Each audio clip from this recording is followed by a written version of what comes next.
Welcome back to the Kindmamaclub. Here you'll find strategies and activities for your little one, hit those developmental milestones, as well as sharing my experiences as a first-time mom.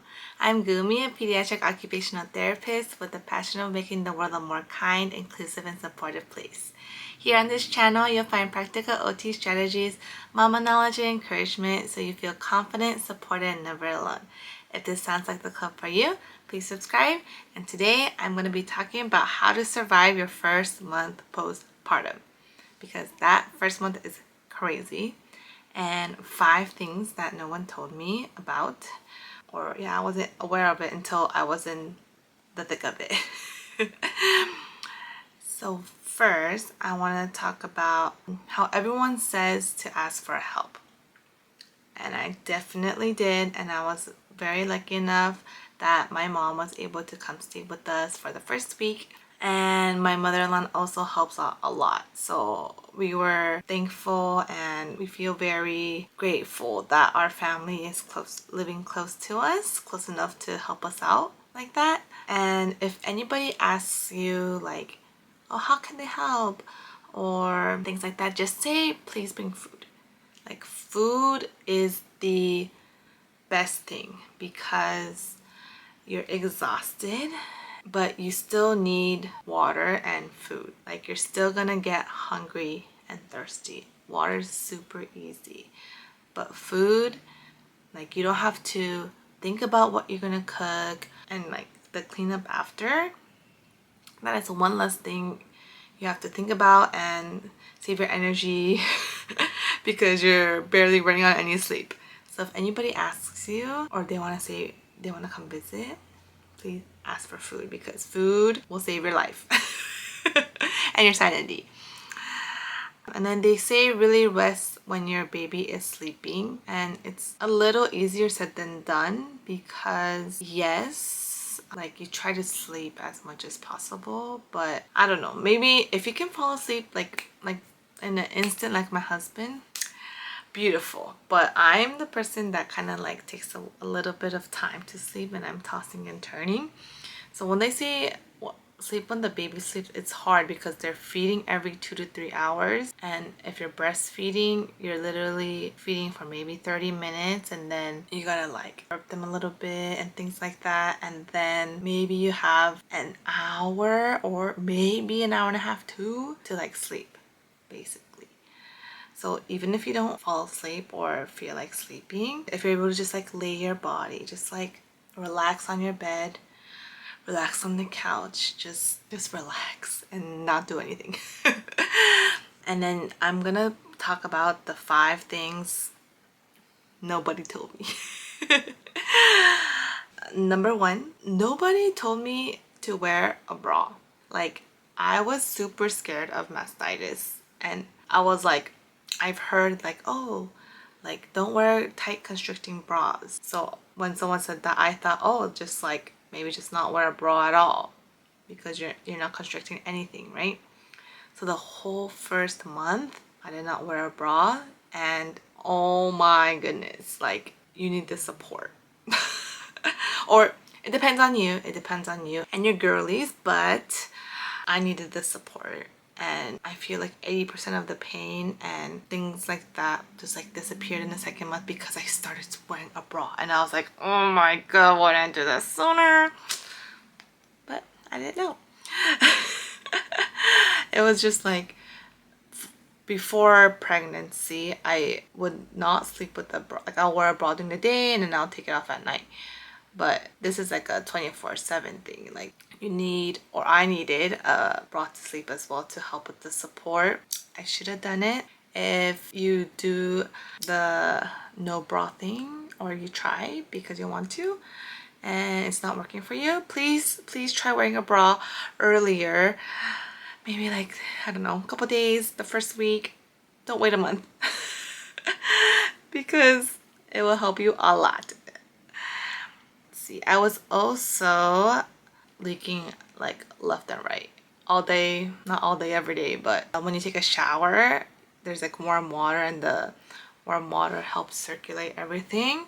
So every time I showered, I would leak, and I'm like, oh my gosh, I'm leaking, and then I'm like, okay, I should pump. or I need to feed. I just wanted to like catch it, or like I thought if I leaked it meant I had to pump or to feed, and that is not the case. And I think that's why I went to an oversupply maybe, and I was getting clogs like left and right. Yeah, and that was not fun. Ugh. It was like I'll have a clog here, and then I'll go away, I'll have a clog here, I'll have a clog here, and I thought it was never gonna end. It will end or it'll slow down and it'll be more manageable. Nobody told me to wear a bra, and I didn't know that leaking did not mean you had to pump or feed. And talking about leaking, I should have bought these milk catchers. This, oh my gosh, it is amazing. Like, I bought the Haka because everybody's talking about the Haka, and I used it, but it's just like so in the way for me. And it has a pretty strong suction, so you can like pop it on, but you have the Haka dangling and you're trying to nurse, my baby's gonna kick it off, or there's like too much things to worry about.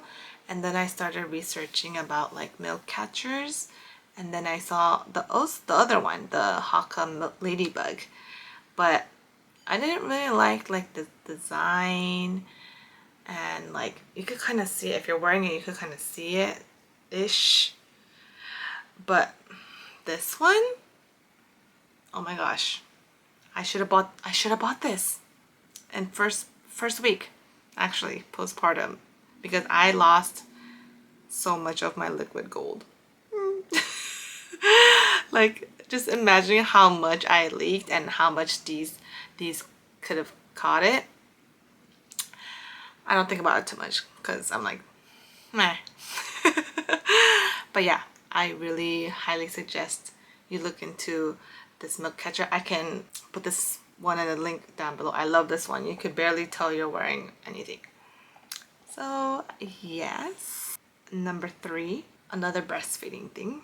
No one told me that I'm nursing on one side, and then literally I thought my baby was like clawing at my other breast. Like it hurt a lot. Like it hurt more than like, I'm like, oh ow, and I'm looking down, but like nothing's happening. And I had no idea what it was. I was like, why is the other side hurting like this?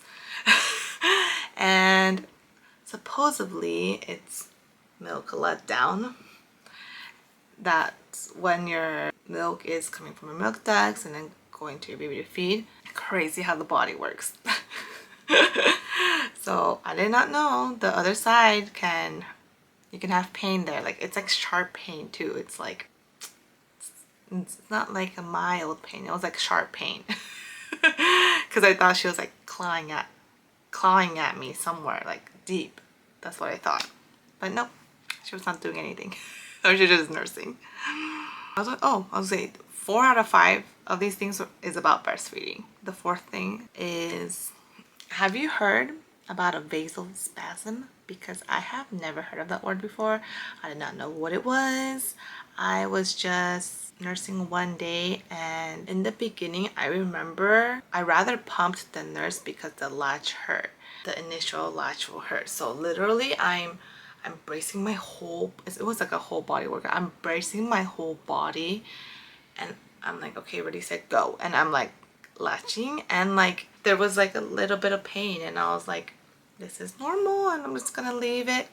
I know they say like if you have pain, unlatch and latch again, but I think there was like I built like a little bit of pain tolerance. Like, oh, this amount of pain is normal. If it's above this much, then I will unlatch and latch again. But then again, I was dreading the latch because the latch hurt. So the unlatching and latching again is another like energy that I had to like prep for. Yeah, so one day I latched her on for like 15 minutes, and when I unlatched her, like the tips of my knits were white, and I was like, Oh my gosh, what in the world? Because in the hospital, she also I bled a little bit from one of my girlies at the hospital because of her latch. And I was like, there's no blood, but it's white. And I was like, okay, it's probably like constriction of blood vessels and there's no blood going to that area. And I looked it up. It is exactly that. A vasospasm is when your blood vessel gets constricted and it loses blood and blood's not going in there, so it turns white. And yeah, and then of course you go into the Google rabbit hole of like, when is it gonna get better? And I was so scared. It was like is it gonna fall off? Like, I don't know. Like please. Thank goodness it came back within a day. I was like, oh, maybe it's gonna come back during the next feed, but you're feeding 2 to 3 hours, so it's kind of hard to just like let your girlies rest. But it came back. Everything was back to normal within a day, so thank goodness for that. And number 5, I've heard about night sweats. I read about night sweats. I did not know how bad the night sweats were. I have never sweated like that in my entire life. It was crazy. My body temperature usually runs very cold, so I rarely get hot. I'm always wearing sweaters and sweatpants and things to sleep. But I never sweated like that. It was so crazy. And I was like, wow, like hormones are crazy. It's weird because like I'll be cold, I'll wear a blanket. During the night, I'm like, oh my, I'm like sweating like crazy, so I'll take off the blanket, but then I'll get cold because my sweat is getting cold.